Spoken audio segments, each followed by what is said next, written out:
Boycott boycott boycott.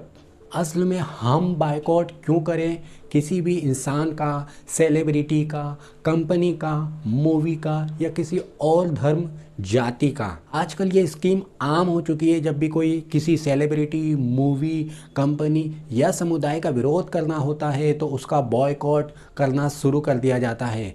धीरे धीरे जाने अनजाने इस चक्कर में हम भी आ जाते हैं और आप भी आ जाते हैं और उन लोगों का विरोध करते करते हम देश का और हमारा खुद का नुकसान कर बैठते हैं।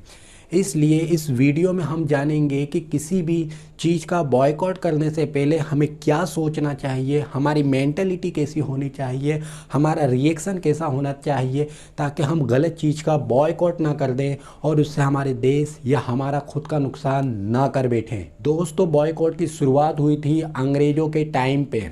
जब अंग्रेज़ हिंदुस्तान पर आए और उन्होंने हिंदुस्तान को अपने कब्ज़े में ले लिया, उसके बाद उन्होंने देखा कि हिंदुस्तान का कारोबार बहुत ज़्यादा फैला हुआ था। यहाँ के घरेलू उद्योग पूरे दुनिया में सामान मुहैया कर रहे थे। इसको देखते हुए अंग्रेज़ों ने देखा कि उनके सामान की डिमांड कम है, उनका सामान बिक नहीं रहा, क्योंकि हिंदुस्तान के सामान की क्वालिटी भी अच्छी थी और खूबसूरती भी। इसको देखते हुए अंग्रेज़ों ने एक दिमाग चलाया, एक स्कीम चलाई। उन्होंने विदेशी सामान का टैक्स था एकदम कम कर दिया और हिंदुस्तानी सामान का टैक्स एकदम से बढ़ा दिया, जिसकी वजह से हिंदुस्तानी माल की कीमत बहुत ज़्यादा बढ़ गई हिंदुस्तानी बाज़ार में और लोगों ने विदेशी सामान खरीदना शुरू किया और धीरे धीरे हिंदुस्तानी जो उद्योग थे वो ख़त्म हो गए।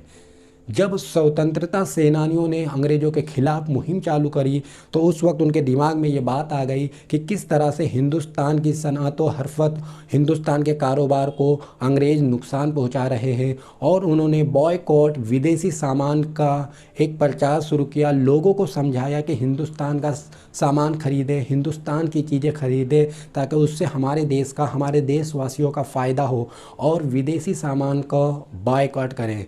धीरे धीरे तमाम हिंदुस्तान में ये बॉयकॉट फैल गया और विदेशी सामान का जब बहिष्कार हुआ, आग जनी हुई, आग में जला दिया गया उन सामान को, तो उससे अंग्रेज़ों को बहुत बड़ा नुकसान हुआ और धीरे धीरे ये नुकसान बढ़ता गया और आखिर में अंग्रेज़ों को हिंदुस्तान छोड़कर जाना पड़ा। दोस्तों, हमें उन तमाम चीज़ों का बॉयकॉट करना चाहिए जिससे कि हमारे देश को नुकसान होता है, हमारे देश की उन्नति को नुकसान होता है, हमारे देश की सरकार को या फिर हमको नुकसान होता है। लेकिन क्या आजकल जो मूवी आ रही है लाल सिंह चड्ढा, उसका लोग विरोध कर रहे हैं। इसका विरोध क्यों करें? क्या ये सिर्फ एक इंसान की मूवी है? नहीं, इसके पीछे हज़ारों लोग लगे हुए हैं, हज़ारों लोगों ने इस मूवी को मिलकर बनाया है, उससे हज़ारों लोगों की रोज़ी रोटी जुड़ी हुई है।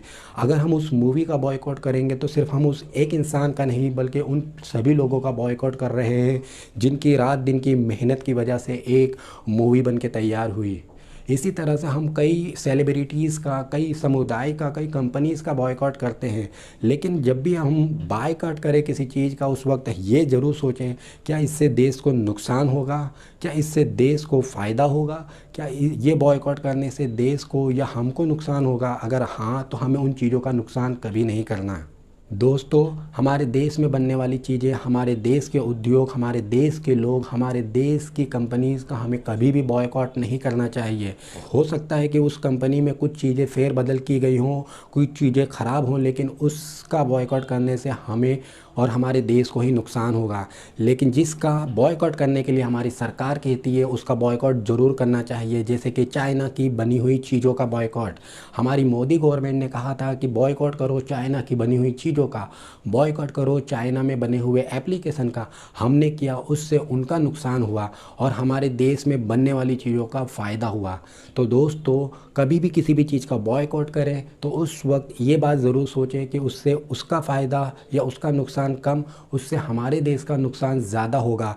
इसलिए हमें हमारे देश में बनने वाली चीज़ों को सपोर्ट करना चाहिए और उनको ज़्यादा प्रमोट करना चाहिए ताकि वो ज़्यादा चले, ज़्यादा उनकी मांग बढ़े, ताकि हमारे देश की तरक्की हो, उन्नति हो और हमारा देश आगे बढ़ सके।